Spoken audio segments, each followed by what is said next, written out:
A Tale of Two Cities by Charles Dickens. Book the Second, The Golden Thread. Chapter 15. Knitting. There had been earlier drinking than usual in the wine shop of Monsieur Defarge.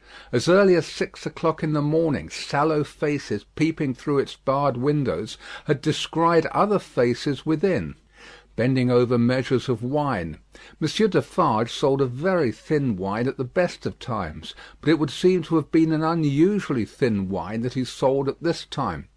A sour wine, moreover, or a souring, for its influence on the mood of those who drank it was to make them gloomy. No vivacious bacchanalian flame leaped out of the pressed grape of Monsieur Defarge, but a smouldering fire that burnt in the dark lay hidden in the dregs of it. This had been the third morning in succession on which there had been early drinking at the wine shop of Monsieur Defarge. It had begun on Monday, and here was Wednesday come. There had been more of early brooding than drinking, for many men had listened and whispered and slunk about there from the time of the opening of the door, who could not have laid a piece of money on the counter to save their souls. These were to the full as interested in the place, however, as if they could have commanded whole barrels of wine, and they glided from seat to seat, and from corner to corner, swallowing talk in lieu of drink with greedy looks. Notwithstanding an unusual flow of company, the master of the wine shop was not visible. He was not missed, for nobody who crossed the threshold looked for him. Nobody asked for him. Nobody wondered to see only Madame Defarge in her seat, presiding over the distribution of wine, with a bowl of battered small coins before her, as much defaced and beaten out of their original impress as the small coinage of humanity from whose ragged pockets they had come. A suspended interest and a prevalent absence of mind were perhaps observed by the spies who looked in at the wine shop, as they looked in at every place, high and low, from the king's palace to the criminal's gaol. Games at cards languished, players at dominoes musingly built towers with them, drinkers drew figures on the table with spilt drops of wine. Madame Defarge herself picked out the pattern on her sleeve with her toothpick, and saw and heard something inaudible and invisible a long way off. Thus Saint Antoine in this vinous feature of his until midday. It was high noontide when two dusty men passed through his streets and under his swinging lamps, of whom one was Monsieur Defarge, the other a mender of roads in a blue cap. All adust and athirst, the two entered the wine shop. Their arrival had lighted a kind of fire in the breast of Saint Antoine, fast spreading as they came along, which stirred and flickered in flames of faces at most doors and windows.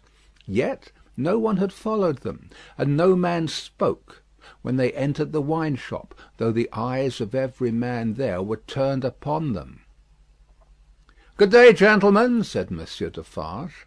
It may have been a signal for loosening the general tongue. It elicited an answering chorus of "Good day."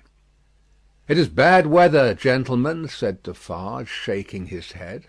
Upon which every man looked at his neighbour, and then all cast down their eyes and sat silent, except one man, who got up and went out. "My wife," said Defarge aloud, addressing Madame Defarge, "I have travelled certain leagues with this good mender of roads, called Jacques. I met him, by accident, a day and a half's journey out of Paris. He is a good child, this mender of roads, called Jacques. Give him to drink, my wife." A second man got up and went out. Madame Defarge set wine before the mender of roads called Jacques, who doffed his blue cap to the company, and drank. In the breast of his blouse he carried some coarse dark bread. He ate of this between whiles, and sat munching and drinking near Madame Defarge's counter. A third man got up and went out. Defarge refreshed himself with a draught of wine, But he took less than was given to the stranger, as being himself a man to whom it was no rarity, and stood waiting until the countryman had made his breakfast. He looked at no one present, and no one now looked at him, not even Madame Defarge, who had taken up her knitting and was at work. "Have you finished your repast, friend?" he asked, in due season. "Yes, thank you." "Come, then. You shall see the apartment that I told you could occupy. It will suit you to a marvel." Out of the wine shop into the street, out of the street into a courtyard, out of the courtyard up a steep staircase, out of the staircase into a garret, formerly the garret where a white-haired man sat on a low bench, stooping forward and very busy, making shoes. No white-haired man was there now, but the three men were there who had gone out of the wine shop singly, and between them and the white-haired man afar off was the one small link, that they had once looked in at him through the chinks in the wall. Defarge closed the door carefully, and spoke in a subdued voice. "Jacques 1, Jacques 2, Jacques 3. This is the witness encountered by appointment by me, Jacques 4. He will tell you all. Speak, Jacques 5." The mender of roads, blue cap in hand, wiped his swarthy forehead with it, and said, "Where shall I commence, monsieur?" "Commence," was Monsieur Defarge's not unreasonable reply, "at the commencement." "I saw him then, messieurs," began the mender of roads, "a year ago this running summer, underneath the carriage of the Marquis, hanging by the chain. Behold the manner of it. I leaving my work on the road, the sun going to bed, the carriage of the Marquis slowly ascending the hill, he hanging by the chain, like this." Again the mender of roads went through the whole performance, in which he ought to have been perfect by that time, seeing that it had been the infallible resource and indispensable entertainment of his village during a whole year.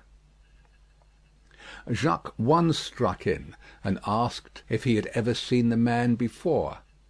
"Never," answered the mender of roads, recovering his perpendicular. Jacques 3 demanded how he afterwards recognised him then. "By his tall figure," said the mender of roads, softly, and with his finger at his nose. "When Monsieur the Marquis demands that evening, 'Say, what is he like?' I make response, 'Tall as a spectre.'" "You should have said, 'Short as a dwarf,'" returned Jacques 2. "But what did I know? The deed was not then accomplished, neither did he confide in me. Observe, under those circumstances even, I do not offer my testimony. Monsieur the Marquis indicates me with his finger, standing near our little fountain, and says, 'To me bring that rascal.' My faith, messieurs, I offer nothing." "He is right there, Jacques," murmured Defarge to him who had interrupted. "Go on." "Good," said the mender of roads with an air of mystery. "The tall man is lost, and he is sought. How many months? 9, 10, 11?" "No matter the number," said Defarge. "He is well hidden, but at last he is unluckily found. Go on." "I am again at work upon the hillside, and the sun is again about to go to bed. I am collecting my tools to descend to my cottage down in the village below, where it is already dark, when I raise my eyes, and see coming over the hill 6 soldiers. In the midst of them is a tall man with his arms bound, tied to his sides, like this." With the aid of his indispensable cap, he represented a man with his elbows bound fast at his hips, with cords that were knotted behind him. "I stand aside, messieurs, by my heap of stones, to see the soldiers and their prisoner pass, for it is a solitary road that, where any spectacle is well worth looking at. And at first, as they approach, I see no more than that they are 6 soldiers with a tall man bound, and that they are almost black to my sight, except on the side of the sun going to bed, where they have a red edge, messieurs. Also, I see that their long shadows are on the hollow ridge on the opposite side of the road, and are on the hill above it, and are like the shadows of giants. Also, I see that they are covered with dust, and that the dust moves with them as they come, tramp, tramp. But when they advance quite near to me, I recognise the tall man, and he recognises me. Ah, but he will be well content to precipitate himself over the hillside once again, as on the evening when he and I first encountered, close to the same spot. He described it as if he were there, and it was evident that he saw it vividly. Perhaps he had not seen much in his life. I do not show the soldiers that I recognise the tall man. He does not show the soldiers that he recognises me. We do it, and we know it, with our eyes. "Come on," says the chief of that company, pointing to the village. "Bring him fast to his tomb." And they bring him faster. I follow. His arms are swelled because of being bound so tight. His wooden shoes are large and clumsy, and he is lame. Because he is lame, and consequently slow, they drive him with their guns like this. He imitated the action of a man's being impelled forward by the butt ends of muskets. As they descend the hill like madmen running a race, he falls. They laugh and pick him up again. His face is bleeding and covered with dust, but he cannot touch it. Thereupon they laugh again. They bring him into the village. All the village runs to look. They take him past the mill and up to the prison. All the village sees the prison gate open in the darkness of the night, and swallow him, like this. He opened his mouth as wide as he could, and shut it with the sounding snap of his teeth. Observant of his unwillingness to mar the effect by opening it again, Defarge said, "Go on, Jacques." "All the village," pursued the mender of roads on tiptoe, and in a low voice, "withdraws. All the village whispers by the fountain. All the village sleeps. All the village dreams of that unhappy one within the locks and bars of the prison on the crag, and never to come out of it except to perish. In the morning, with my tools upon my shoulder, eating my morsel of black bread as I go, I make a circuit by the prison on my way to my work. There I see him, high up behind the bars of the lofty iron cage, bloody and dusty as last night, looking through. He has no hand free to wave to me. I dare not call to him. He regards me like a dead man." Defarge and the three glanced darkly at one another. The looks of all of them were dark, repressed, and revengeful as they listened to the countryman's story. The manner of all of them, while it was secret, was authoritative too. They had the air of a rough tribunal, Jacques 1 and 2 sitting on the old pallet bed, each with his chin resting on his hand and his eyes intent on the road mender. Jacques 3 equally intent, on one knee behind them, with his agitated hand always gliding over the network of fine nerves about his mouth and nose. Defarge standing between them and the narrator, whom he had stationed in the light of the window, by turns looking from him to them, and from them to him. "Go on, Jacques," said Defarge. "He remains up there in his iron cage some days. The village looks at him by stealth, for it is afraid. But it always looks up from a distance, at the prison on the crag, and in the evening, when the work of the day is achieved, and it assembles to gossip at the fountain, all faces are turned towards the prison. Formerly they were turned towards the posting house. Now they are turned towards the prison. They whisper at the fountain that although condemned to death he will not be executed. They say that petitions have been presented in Paris, showing that he was enraged and made mad by the death of his child. They say that a petition has been presented to the king himself. What do I know? It is possible. Perhaps yes, perhaps no." "Listen then, Jacques," number 1 of that name sternly interposed. "Know that a petition was presented to the king and queen. All here, yourself excepted, saw the king take it in his carriage in the street, sitting beside the queen. It is Defarge who you see here, who, at the hazard of his life, darted out before the horses with the petition in his hand." "And once again listen, Jacques," said the kneeling number 3, his fingers ever wandering over and over those fine nerves, with a strikingly greedy air, as if he hungered for something that was neither food nor drink. The guard, horse and foot, surrounded the petitioner and struck him blows. "You hear?"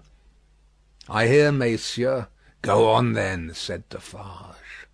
"Again, on the other hand, they whisper at the fountain," resumed the countryman, "that he is brought down into our country to be executed on the spot, and that he will very certainly be executed. They even whisper that because he has slain Monseigneur, and because Monseigneur is the father of his tenants, serfs, what you will, he will be executed as a parricide. One old man says at the fountain that his right hand, armed with the knife, will be burnt off before his face; that into wounds which will be made in his arms, his breast, and his legs, there will be poured boiling oil, melted lead, hot resin, wax, and sulphur; finally, that he will be torn limb from limb by 4 strong horses. That old man says, all this was actually done to a prisoner who made an attempt on the life of the late king, Louis XV. But how do I know if he lies? I am not a scholar." "Listen once again, then, Jacques," said the man with the restless hand and the craving air. "The name of that prisoner was Damiens, and it was all done in open day, in the open streets of this city of Paris; and nothing was more noticed in the vast concourse that saw it done, than the crowd of ladies of quality and fashion, who were full of eager attention to the last, Jacques, prolonged until nightfall, when he had lost 2 legs and an arm, and still breathed. And it was done. Why, how old are you?" 35, said the mender of roads, who looked 60.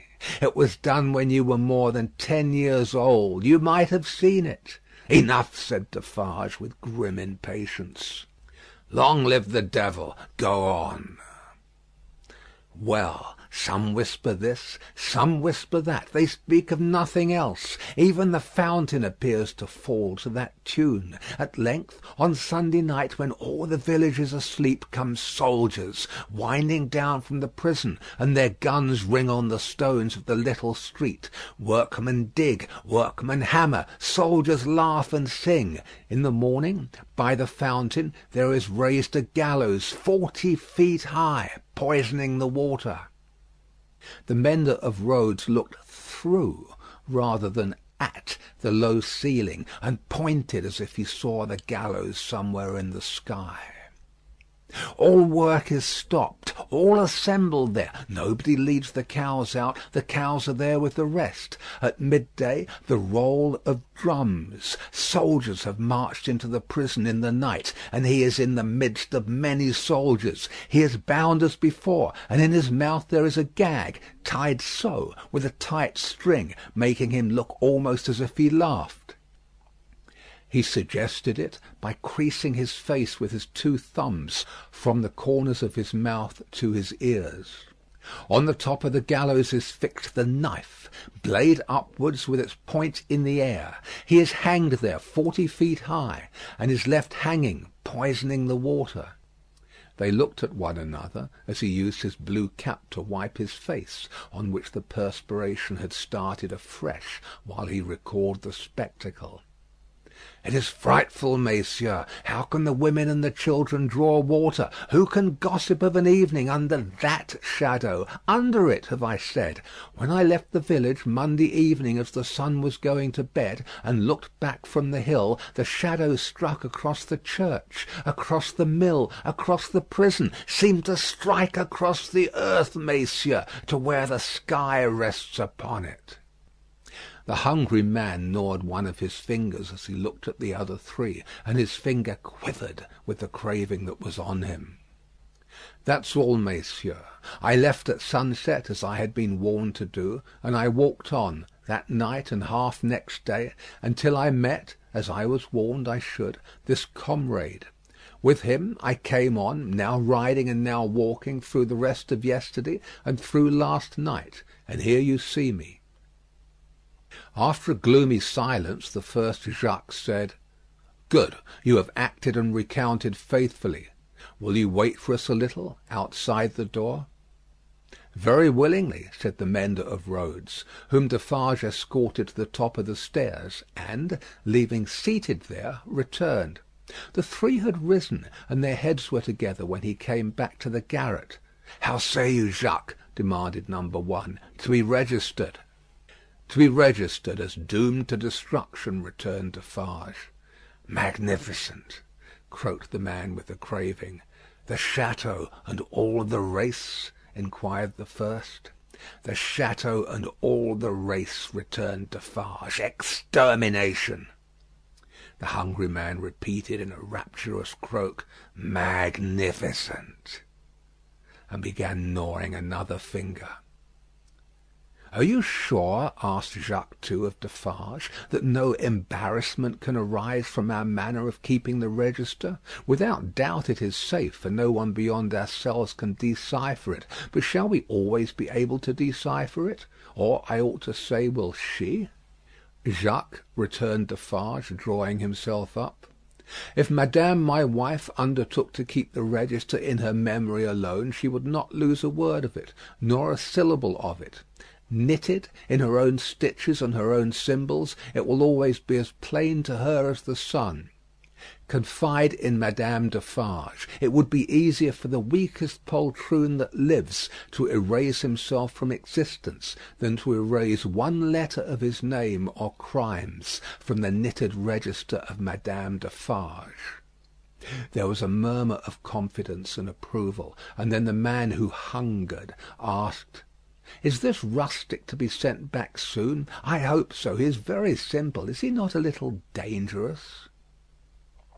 "He knows nothing," said Defarge. "At least nothing more than would easily elevate himself to a gallows of the same height. I charge myself with him. Let him remain with me. I will take care of him and set him on the road. He wishes to see the fine world, the king, the queen, and court.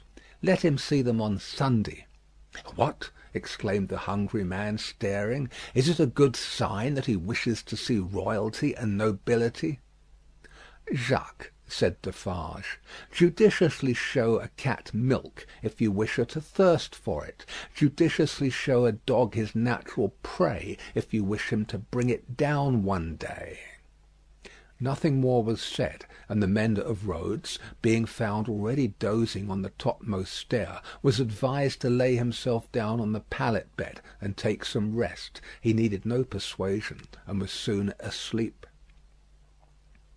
Worse quarters than Defarge's wine shop could easily have been found in Paris for a provincial slave of that degree. Saving for a mysterious dread of Madame, by which he was constantly haunted, his life was very new and agreeable. But Madame sat all day at her counter, so expressly unconscious of him, and so particularly determined not to perceive that his being there had any connection with anything below the surface, that he shook in his wooden shoes whenever his eye lighted on her. For he contended with himself that it was impossible to foresee what that lady might pretend next, and he felt assured that if she should take it into her brightly ornamented head to pretend that she had seen him do a murder, and afterwards flay the victim, she would infallibly go through with it until the play was played out. Therefore, when Sunday came, the mender of roads was not enchanted, though he said he was, to find that Madame was to accompany Monsieur and himself to Versailles. It was additionally disconcerting to have Madame knitting all the way there in a public conveyance. It was additionally disconcerting yet to have Madame in the crowd in the afternoon, still with her knitting in her hands, as the crowd waited to see the carriage of the king and queen. "You work hard, Madame," said a man near her. "Yes," answered Madame Defarge, "I have a good deal to do." "What do you make, Madame?" "Many things." "For instance?" "For instance," returned Madame Defarge composedly, "shrouds." The man moved a little further away as soon as he could, and the mender of roads fanned himself with his blue cap, feeling it mightily close and oppressive. If he needed a king and queen to restore him, he was fortunate in having his remedy at hand, for soon the large-faced king and the fair-faced queen came in their golden coach, attended by the shining bull's-eye of their court, a glittering multitude of laughing ladies and fine lords, and in jewels and silks and powder and splendour, and elegantly spurning figures and handsomely disdainful faces of both sexes. The mender of roads bathed himself, so much to his temporary intoxication, that he cried, "Long live the king! Long live the queen! Long live everybody and everything!" as if he had never heard of ubiquitous Jacques in his time.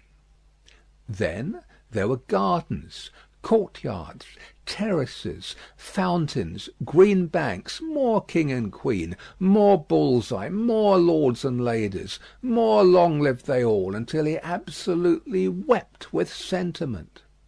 During the whole of this scene, which lasted some 3 hours, he had plenty of shouting and weeping and sentimental company, and throughout Defarge held him by the collar, as if to restrain him from flying at the objects of his brief devotion and tearing them to pieces.